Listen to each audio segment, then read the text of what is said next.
bu ñu nekk ci ay voies de développement pourquoi nga bëgg a jël sa bët bëgg ko comparaître ak Amérique wala ak feneen lu tax est-ce que yaakaar nga aussi noonu nga war a doxalee. déet dama la comparer ak Botswana bi ñu rawoon dama la comparer ak Ghana bi ñu rawoon Ghana ñun ñoo leen rawoon Jerry John Rawlings maa ngi ciy profiter di ko rendre hommage. coup d'état def constitution bu bees mais ba ñu ñëwee ñu njëkk a ñëw fàtte naa président bu mu njëkk a élire dafa ñëw def 2 mandats bàyyi. John Kufuor remplacé ko def 2 mandats bàyyi ba nga xam ne tey Ghana bokk na ci pays africain yu ëpp ancien président vivant kenn xalaatul teggi 2 mandats yi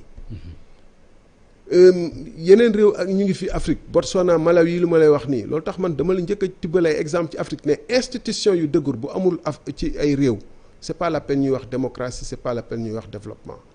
te dinañ ci ñëw ci exemple yi xam naa daa ma ci poser question dinañ ci reprendre ay kii xam nga réew moo xam ne tey jii nii dafa mel ni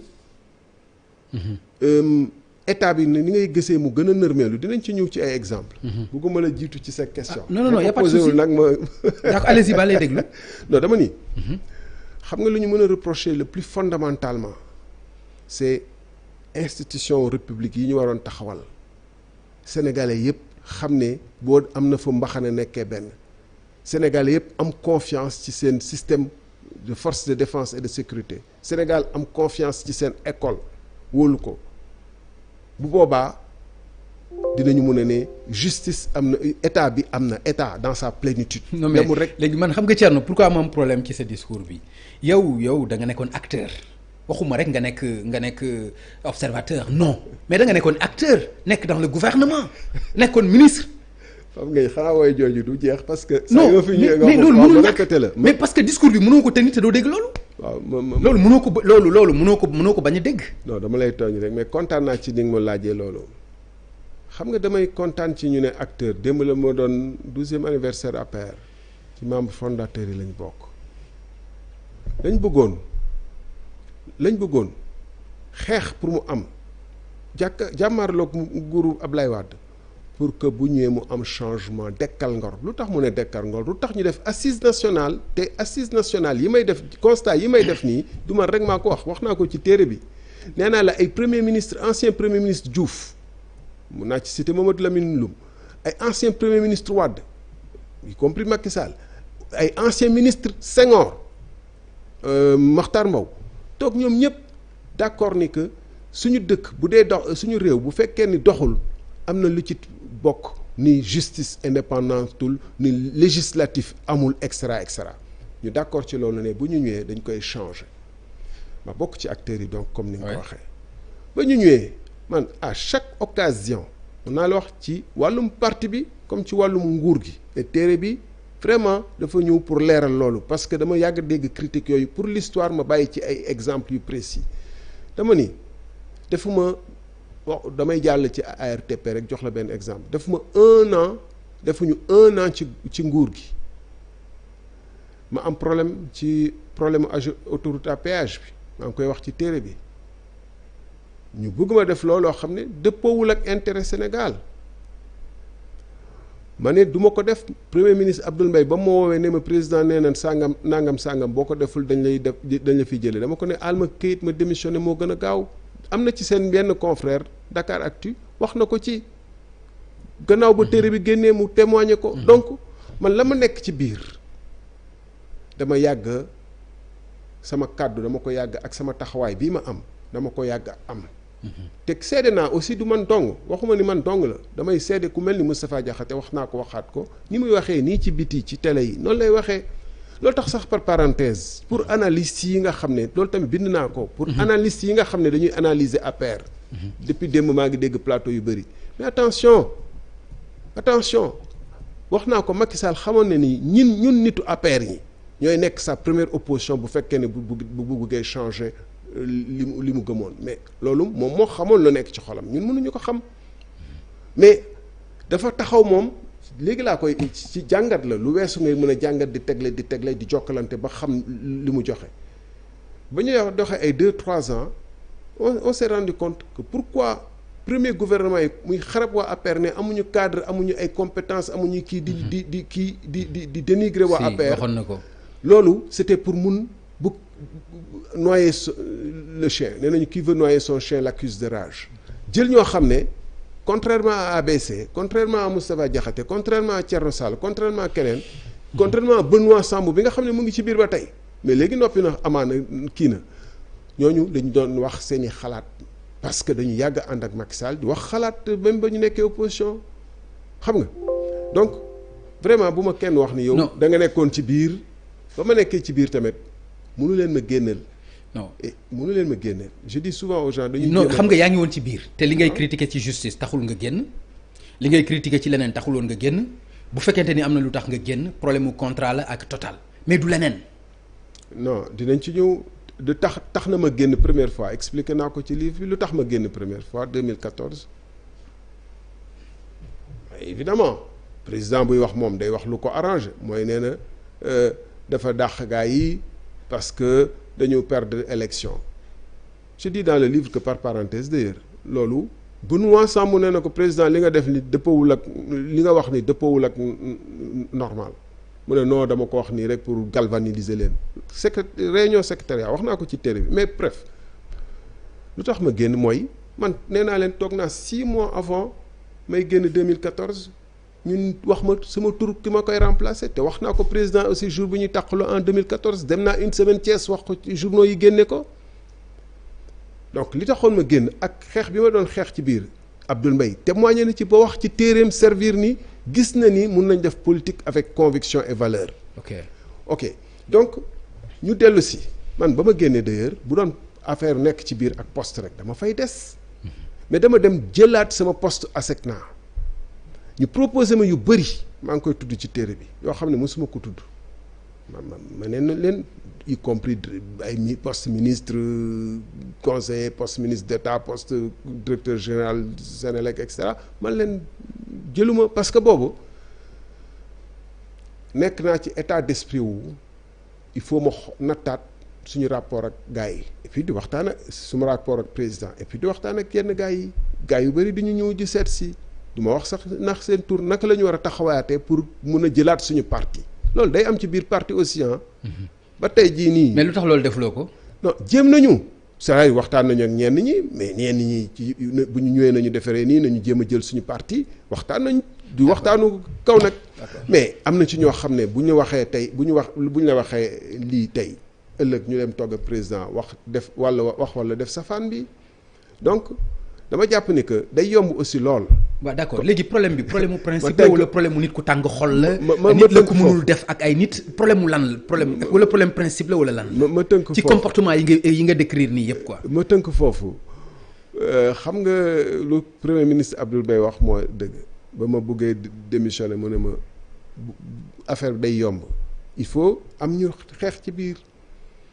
du problème mu tàng xol wala kii. xam nga principe am na ci non du problème mu tàng xol amu ci man nee naa la nekk naa représentant nekk directeur général ARTP dama koy wax souvent nekk ministre dem leen ngeen laaj ñi ma nekk lool ndax Moustapha jàppanteeg nit xam nga ministre yu ma wuute yëpp wala yu ma remplacer yëpp 80% des cas gars yi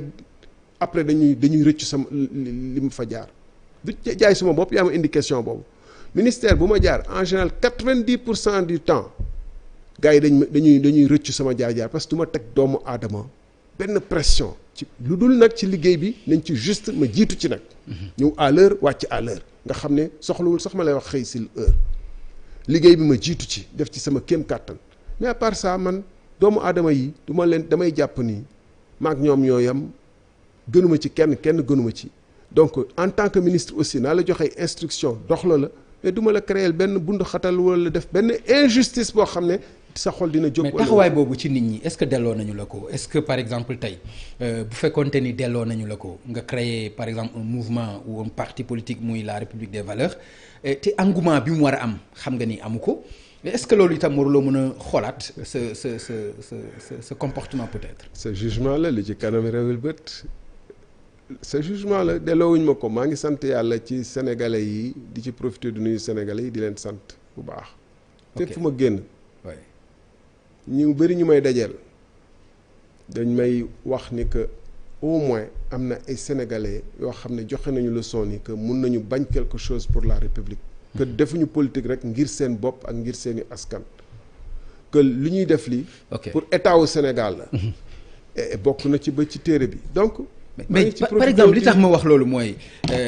président Sall bi Covid bi amee bëri na ñu mu convier mais bokkuloo ci.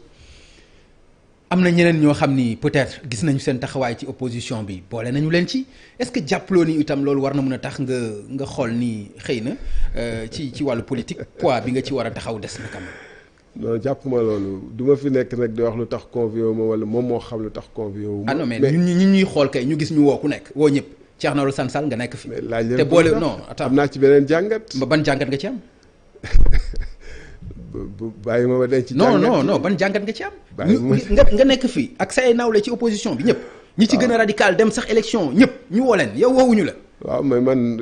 amaana moom bu ma woowoon nii day jàpp ni que peut-être neneen lay demee. non xam nga. am na ñu gënoon yaakaar ne neneen lay demee te ñu dañ ñëw taxaw. xam nga am ngañ ku nekk ak gis-gisam ak taxawaayam. waaw. li am solo ba am solo mooy Macky Sall xam na ma. ok bokk naa ci ñu raar ñu génn ci gouvernement en 2014 ñu dogalaat leen avec un portefeuille plein. ba ñuy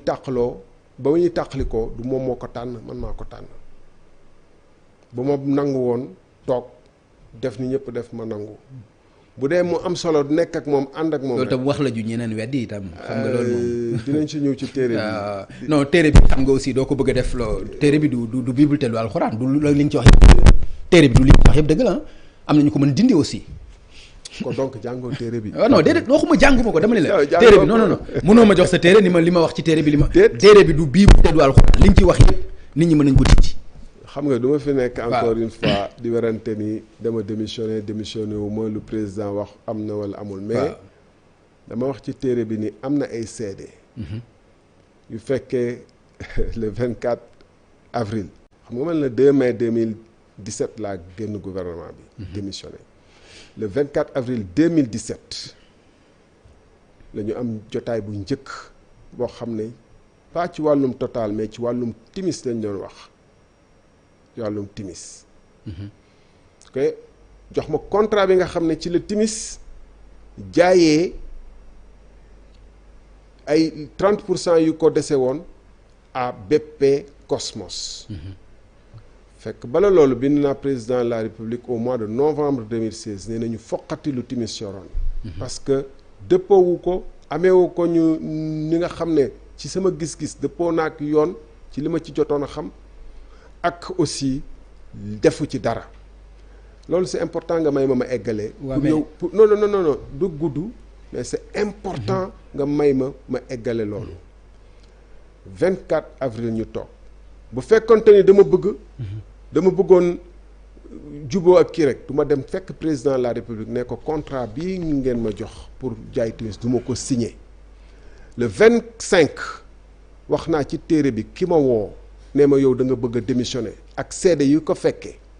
le 26 wax naa bañ ma invité añ palais ak seede yu ko fekkee ñu ngi dund Moustapha Diakhaté confirmé na noonu ci micro seen benn confrère fii ci groupe bii muy RFM matin mu ne effectivement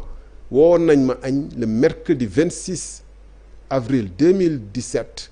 pour ma ñëw jéem a jàppale gars yi ñu jubale leen ak Thierno Sall mi nga xam ne instant yooyu dafa bëggoon dem. donc une semaine avant mon départ. donc xam nga lu tax loolu mosuma ci yegg ci ay détails. non lu tax détails yooyu ñëw naa fi sa plateau nga pamti jéem a kii comme ni ngay def nii. ma bañ a yegg yooyu. parce que boobu kenn ci ñoom toogul 31 décembre 2018 ne dañ ma dàq président de la République ba booba. le premier ministre neewul dañ ma dàq ndax li nga wax yëpp d'accord naa ko. donc xam na lan laa bëgg a xam insubordination bi fan nga ko teg non fan nga ko teg ba bëgg ko def bravoure fan nga ko teg ba bëgg ko def njàmbaarte. yow yaa ko tuddee insubordination non mais lan fan nga ko teg. parce que aussi président de la République bu fekkee président de la République am na ay paramètres yoo xam ne mënuloo ko maîtriser mën na leen defal lii nga ne mais fan nga teg du ma ko def. ma wax la si nga nekk dans un état nekk dans un gouvernement nekk ministre. Pape Ngagne bul maire man maa war a maire. bu fekkee ni da ngay poser question rek wala yow da nga far ba pare. mais insubordination bi fan nga ko teg. ma ne da nga far ba pare wala parce que bala ngay même bu doon tribunal duñ ma laajee noonu du insubordination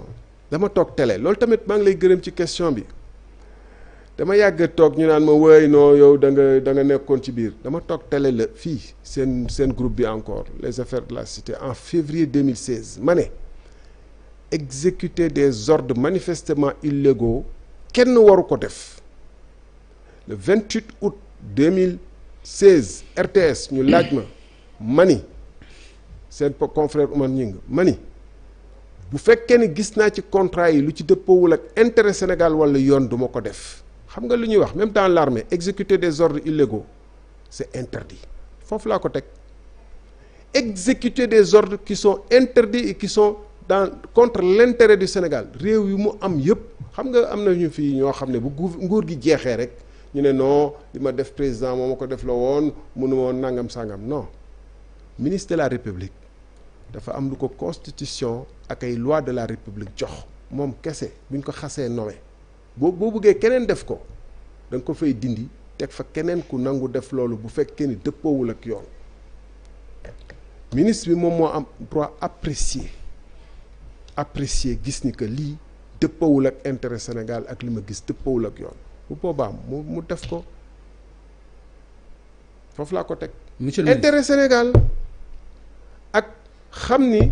c'est pas les lois de la République. Mais monsieur, est-ce que président de la République da nga ko gën a xam intérêt Sénégal. Enfin Pape Ngagne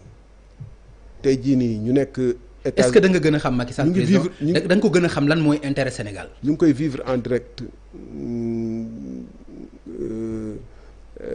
bañ koy kii heureusement bañ ko vivre en direct aux États-Unis tey président Trump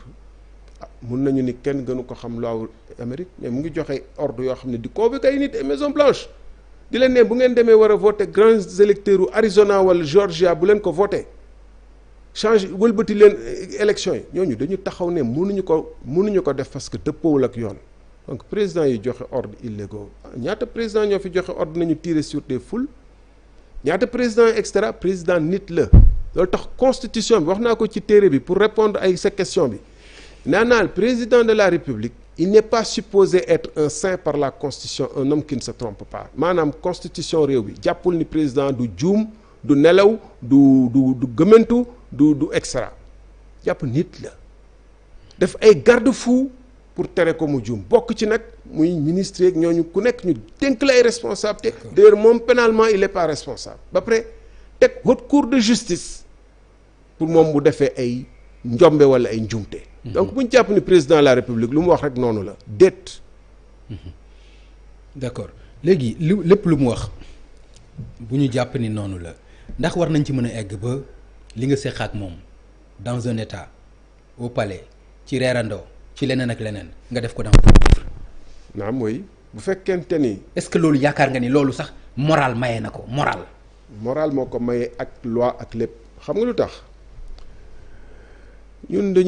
dañuy fàtte ni état moderne bu waxee tamit nga tëbaat interrompre wax loolu mais état moderne ñun ñoo ko inventé l'état tel qu'il fonctionne ñun ñoo ko inventé état dañ ko importer ñun dañ ko jële maanaam jéggaane ji ko Europe di xool aussi fan lay gën a fonctionner benn président bi ngay wax moom moo def article loi 2012 de septembre 2012 ne fonctionnaire boo xam ne yëg na ay jalgati ñu ngi koy def contre l'intérêt de l'État daf ko war a signaler bu ko defulee bokk na waaw d'accord ñaar non xam nga signaler ko déet may ma waxuñu waxu signaler non defal naa ak may gale waxuñu waxu signaler li ñuy wax mooy waaw may dañu reerandoo ba ci livre bi nga wax ni liirul ma ko dégg naa ci nga dugg tudd yi sa même sa jabar yow ci sa boppam que bi nga xamee ni le directeur Petrosen ñëw na sa biir kër ni mu gisee kanam gi ni mu ko waxee yaakaar nga war nga egg ba foofu. waaw war naa egg ba foofu parce que ba dugal sa jabar ci biir livre bi dugal ko ci affaire d'état. ma ne du affaire d'état xam nga affaire d'état secret d'état duñ ko confondre ci ku yor état rek yaa ngi ko yor ñu dëppoo ak intérêt état ak lu secret d'état laaj. secret d'état dañ ko inventé pour aar état kiirlaay la pour état bi pas nit ñi nga xam ne. dañuy utiliser seen position def lu leen neex contre l'État ba pare ñu ne bu kenn wax ba pare toog yor seen télé parce que gis ngeen président de la République 31 décembre 2018 mu ne seede ngi nii waa ji dañ ko dàq. gis ngeen premier ministre dem assemblée nationale ne contrat bi ñu def bokk na ci contrat yu gën a baax ci réew mi. non may ma non mënu ma la tontu par séquence. mais nga bëgg a xaabaabal ci loo xam ni man laaj li ma la wax mooy est-ce que yàgg nga war nga egg ci ay secret yu ñu mën a jàppee secret d'état da ngay may ma tontu nga di ko révéler après bu la doyul nga wax ma ne doyu la dama koy révéler pourquoi parce que dama la nii ci ba di ci tudd sa jabar ba ci au début nee naa la affaire bi ndëgg sërëx la ñu teg pour man ma daanu ci que Diop woo dañ ma dikk woote fi ay justice lépp mu nekk simulacre maanaam mu nekk genre théâtre expliqué naa ko ci début bi expliqué lu tax ma bind téere bi wax ni que bu ñu demee ba ministre ñëw toog 2015 man ñëw toog gis ay situation yu doy waar entre 2015 2016 laaj ñi nga xam ne en 2012 inspection générale d'État enquête na leen ñu témoigner par signé nii lii ak lii moo fi xew timis nii ak nii la def comprendre nga ba pare bu ma leen laajee ci yéen li ngeen xam ci timis ñu ne xamuñu ci dara rapport IGE bi ñu jël réeral ko mel ni kenn du ko tudd boo laajtee sax même ministre Aly Ngouille Ndiaye nee la man mosuma xam ni IGE jaar na fi te IGE lu mu wax lu garaaw la par rapport aux intérêts stratégiques de l'État du Sénégal mais sa waay complot bu ni ndey bu amee faw ñu feeñal ko et fexe yu ñu am pour feeñal ko pour sénégalais yi xam lu ñu li xew te xam ne dëgg bi fu mu féete dañ koy wax parce que da ngeen di jàpp ni loolu moo tax ma wax la sànq ni dañuy ni way état secret d'état li ñuy wax secret d'état fii ay tappale la John Bolton dafa toog ak président de la République des États-Unis ni man ak moom ak Xi Jinping président de Chine añ nañu toog nañu réunion Trump ne ko lii ak lii ak lii daf ko bind ci téere ne lii dëppoowul intérêt stratégique de l'État te kenn aux États-Unis wax ko secret d'État parce que xam nañu lu mu def loolu la état wul la laaj li ngay def nii moom moo bu ko benn journaliste américain defoon moo doon jaaxal américain yi mooy naka lañ lay waxee ni sa intérêt stratégique de l'État ñi nga xam ne dañ leen fay di leen aar di leen toppatoo pour ñu défendre ñu ko ñu ngi défendre seen i intérêt bopp bu ñu la ko waxee journaliste bi foofu lay jóg di def seen i enquête mais loolu tax fii loo gis saa yu ñu su tuddee dossier bi ay BBC mooy ñëw tudd ci avancé ay yeneen journaliste mais dañu war a oser dañu war a sañ jël yeneen état yëpp lu ñuy fonctionner au monde doxalee noonu pas di créer suñu maslaa sénégalais yi di naan way yaa ngi trahir secret d'état amul benn secret d'état bu ma trahir. mais monsieur xam nga lu ma trahir non complot contre l'état bu la neexee nga ni par exemple trahir loo benn secret d'état mais ñi nga xam ne ñoo lay dégg di la lire man li ma dégg fii nga wax ko ci page 452 lii nga wax Macky Sall je suis au regret de ne pas pouvoir signer ces contrats en conséquence je vous prie de prendre les dispositions qui s'en suivent Macky Sall ni la je vous ordonne de signer les contrats me dit-il de son ton le plus ferme attends mais lii nga di ko bind li nga xam ne yéen ñaar la ngeen seq ko lii nga ne ma du secret d'état